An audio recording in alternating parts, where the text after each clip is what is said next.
फेसबुकमा भएको भिडियोलाई कसरी डाउनलोड गर्ने त? कि आगामी दिनमा हामीले यस्तै अन्य जानकारीमूलक भिडियोहरू हाल्दाखेरि यहाँहरूसम्म पुग्न सकोस्। आज म तपाईहरुको बीचमा फेसबुकमा आफूलाई मन परेको भिडियो कसरी डाउनलोड गर्ने भन्ने बारेमा जानकारी प्रस्तुत गर्दैछु। म यहाँहरुको बीचमा मोबाइल स्क्रिन शेयर गर्दैछु। भिडियोलाई नकाटिकन सुरुदेखि अन्तिमसम्म हेर्नु होला।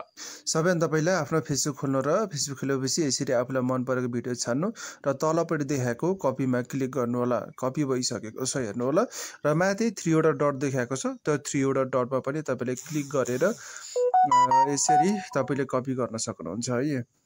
यहाँनिर कपी लिंक देखाइएको छ, यसमा पनि तपाईले क्लिक गरेर कपी गर्न सक्नुहुन्छ।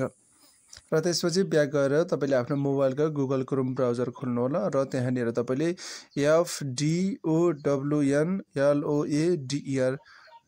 डाउनलोडर तपाईले टाइप गर्नु होला। टाइप गरिसकेपछि एउटा यस्तो इन्टरफेस खोल्छ फर्स्टमा, अनि त्यो फर्स्टमा खोलेकोमा तपाईले क्लिक गर्नु होला र खोलिसकेपछि यस्तो आउँछ र त्यहाँनिर चाहिँ तपाईले अघि हामीले कपी गरेको लिंकलाई चाहिँ तपाईहरुले त्यहाँनिर पेस्ट गरिदिनु होला र पेस्ट गरिसकेपछि डाउनलोडमा क्लिक गर्नु होला। डाउनलोडमा क्लिक गरिसकेपछि यस्तो आउँछ अनि तपाईहरुले चाहिँ कुन फर्मेटमा डाउनलोड गर्न चाहनुहुन्छ त्यही अनुसार तपाईले साइडमा देखाइएको डाउनलोडमा क्लिक गर्नु होला।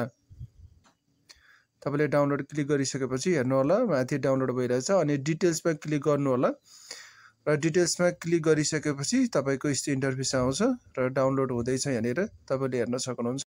ओके, अन्ततः हाम्रो भिडियो फाइल चाहिँ डाउनलोड भइसकेको छ। तपाई